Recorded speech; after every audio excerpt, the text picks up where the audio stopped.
those people who, on the one hand, say it's very special to allow the UK Youth Parliament to sit here, and then on the other hand say, oh, it's just a row of benches, seem to be directly contradicting himself. I think that's a very good point. I'll give way to the honourable gentleman here, because I did promise first. Thank you, Madam Deputy Speaker. I'm grateful to the honourable gentleman for giving way. His first argument, therefore, rests on his own sense of self-importance.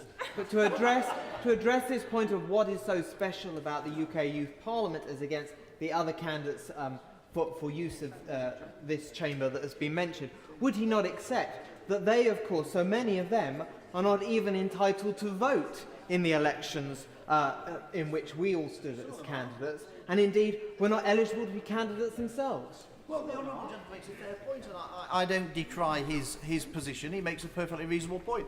However, I would ask him to reflect on the fact that prisoners are not allowed to vote in elections. Now, is the honourable gentleman saying that we should have a debate just for prisoners here?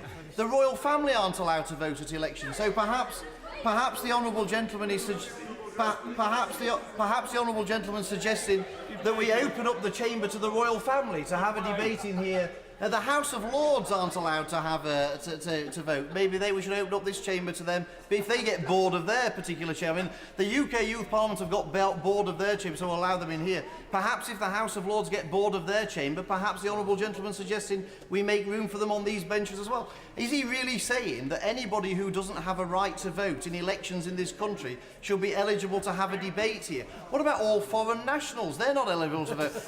Should we have an annual debate for foreign nationals in this chamber because they have the misfortune of not being eligible to vote at elections? I respect the honourable gentleman's point of view, but I'm afraid his argument here is nonsensical.